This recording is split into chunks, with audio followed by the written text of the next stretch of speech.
Halo semuanya, perkenalkan nama saya Petriani dengan NIM F131220250.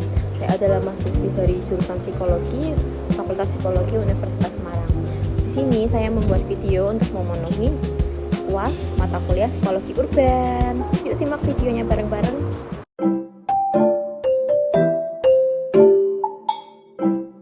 Pada kesempatan kali ini, saya akan memaparkan sebuah materi penting yang sangat relevan dengan realitas kehidupan kita sehari-hari di area perkotaan, yaitu mengenai individualisme dan perubahan relasi sosial di perkotaan.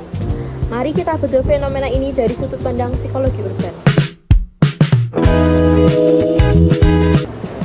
Jika kita memperhatikan dinamika kehidupan di kota-kota besar, kita akan menemukan sebuah kontradiksi yang sangat menarik. Kota adalah tempat di mana jutaan manusia berkumpul secara padat. Namun, di saat yang sama, kota juga menjadi tempat di mana individu merasa paling kesepian dan terasing. Fenomena inilah yang kita sebut sebagai meningkatnya sikap individualisme. Individualisme di perkotaan ditandai dengan kecenderungan masyarakat yang lebih mementingkan kepentingan pribadi atau kelompok kecilnya, serta memudarnya kepedulian terhadap lingkungan sosial sekitar. Perubahan relasi sosial ini sangat terlihat dari beberapa gejala nyata di lapangan. Yuk kita bedah bareng-bareng gejalanya. Yang pertama, ada pudarnya sifat paguyuban menjadi patembayan. Hubungan sosial yang dulunya berprinsip pada kekeluargaan, ketulusan, dan gotong royong yang erat, kini mulai bergeser menjadi hubungan yang sifatnya formal, transaksional, kontraktual, dan berjarak. Seseorang berinteraksi dengan orang lain di kota seringkali hanya karena ada urusan atau kepentingan tertentu. Nah, yang kedua nih, fenomena asing di tengah keramaian. Kita bisa melihat bagaimana dalam satu kompleks perumahan atau lantai apartemen yang padat, antar tetangga bisa sama sekali tidak saling mengenal nama atau bertutur sapa. Saat berada di fasilitas publik seperti kereta komuter atau busway, ratusan orang berdiri di dalamnya. Namun, secara psikologis mereka itu saling berjauhan. Mereka terlalu sibuk dengan kepentingannya masing-masing. Ini yang terakhir, ini yang kita kerap temui terutama pada kondisi sekarang ini. Ketergantungan pada teknologi. Kehadiran media sosial dan internet di era digital ini mengubah lanskap interaksi masyarakat urban, merasa kebutuhan sosialnya sudah tercukupi melalui layar ponsel, sehingga sensitivitas dan keinginan untuk membangun sebuah relasi seperti bertatap muka secara fisik dengan lingkungan geografis lokalnya menjadi sangat menurun. Nah, pertanyaannya nih, mengapa perilaku ini bisa terjadi? Mari kita jawab bersama-sama. Mengapa orang kota terkesan lebih cuek dan individualis? Psikologi urban memandang bahwa tingkah laku ini bukan serta-merta karena orang kota memiliki kepribadian yang jahat atau tidak peduli, melainkan sebagai bentuk penyesuaian diri atau coping behavior terhadap lingkungan perkotaan yang menekan. Ada tiga teori utama yang sangat akurat dalam menjelaskan fenomena ini. Yang pertama, ada teori kelebihan beban lingkungan atau environmental load theory. Teori ini dikembangkan oleh Cohen dan Milgram. Ini menyatakan bahwa manusia memiliki keterbatasan kapasitas dalam mengolah stimulus informasi dari lingkungannya. Lingkungan perkotaan sangat padat dengan berbagai stimulasi makro seperti kemacetan lalu lintas, polusi udara, suara bising kendaraan, hingga lautan manusia di jalanan. Stimulus ini direspon secara penuh, otak manusia akan mengalami kelebihan beban overload yang memicu kecemasan dan stres. Oleh karena itu, masyarakat urban secara tidak sadar memiliki strategi coping dengan cara mengabaikan stimuli yang dianggap tidak prioritas. Yang kedua, ada teori kendala tingkah laku, the behavior consent theory. Teori dari J. Brehm ini menjelaskan bahwa pada hakikatnya manusia ingin memiliki kebebasan penuh untuk menentukan tingkah lakunya sendiri. Yang terakhir, yang ketiga, teori tingkat adaptasi. Menurut Will, setiap orang memiliki ambang batas atau tingkat adaptasi tertentu terhadap rangsangan lingkungan. Ketika kondisi lingkungan perkotaan sudah terlalu jauh melampaui batas optimal seseorang, misalnya tingkat kepadatan dan kebisingan sosial yang terlalu tinggi, keseimbangan internal atau homeostatis individu akan terganggu.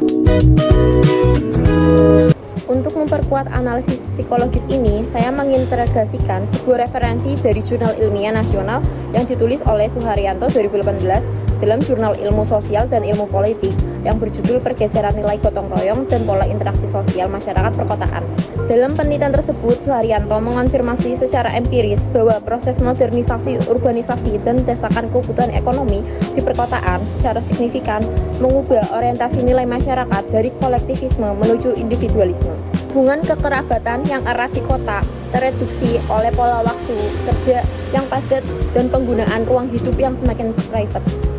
Jurnal ini menyimpulkan bahwa struktur tata ruang perkotaan dan tuntutan profesi memaksa individu untuk mengadopsi gaya hidup yang mandiri, namun memiliki konsekuensi berupa menipisnya solidaritas sosial organik antar warga. Lantas, apa dampak nyata dari suburnya sikap individualisme dan perubahan relasi sosial ini terhadap masyarakat urban? Nah, dampak yang dihasilkan mencakup dimensi personal maupun komunal. 1. Penurunan psikologikal well-being atau kesejahteraan psikologis. Meskipun individualisme berfungsi sebagai penyaring stres lingkungan, dalam jangka panjang penarikan diri dari hubungan sosial yang tulus akan memicu rasa kesepian kronis, hampa, sepi, dan kecemasan. Manusia tetaplah makhluk sosial. Ketiadaan hubungan sosial yang positif akan menurunkan kualitas hidup secara menyeluruh. Yang kedua, meningkatnya kerentanan terhadap urban stress. Ketika relasi sosial berubah menjadi dingin dan berjarak, masyarakat kehilangan apa yang disebut dalam psikologi sebagai social support system atau sistem dukungan sosial. Tanpa adanya tetangga atau komunitas lokal yang peduli, individu harus menanggung beban psikologis, kelelahan kerja, burnout, dan tekanan hidupnya sendirian, sehingga mempercepat munculnya gangguan kecemasan dan depresi. Yang ketiga, anomi sosial dan melemahnya kontrol sosial. Ketika masyarakat tidak lagi peduli dengan lingkungan sekitarnya, kepekaan terhadap norma-norma bersama akan memudar. Hal ini dapat meningkatkan potensi pengabaian sosial, ketidakpedulian saat ada tindakan kriminal di ruang publik. Memang benar, memiliki privasi di kota besar sangat penting untuk mengistirahatkan mental kita dari kelelahan aktivitas. Namun, menjaga privasi bukan berarti kita harus menjadi acuh tak acuh. Solusinya adalah menerapkan healthy boundaries atau batasan yang sehat. Kita tetap bisa menjaga ranah pribadi kita dengan aman tanpa harus memutus hubungan sosial dasar. Caranya sangat sederhana. Seperti cukup dengan melemparkan senyuman, menyapa tetangga atau petugas keamanan saat berpapasan, serta ikut menjaga ketertiban lingkungan tempat tinggal. Nah, melalui cara ini, kebutuhan ruang privat kita tetap terpenuhi dengan aman. Namun, kepedulian sosial kita sebagai makhluk hidup di perkotaan tidak pernah pudar. Nah, kalau kita tarik benang merahnya nih, fenomena individualisme di kota besar itu sebenarnya hal yang wajar banget.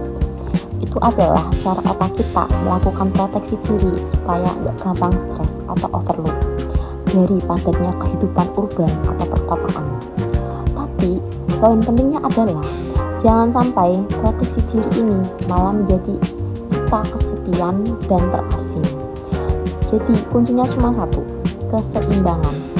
Kita tetap butuh waktu untuk privasi diri kita, tapi di sisi lain, kita juga harus tetap luangkan waktu untuk peduli dengan lingkungan sekitar dan memanfaatkan ruang-ruang terbuka hijau di kota-kota untuk merecharge kembali kesehatan mental kita. Karena bagaimanapun juga, semodern apapun kotanya, kita tetap manusia yang butuh interaksi sosial yang nyata. Demikian materi dari saya mengenai individualisme dan perubahan relasi sosial di perkotaan.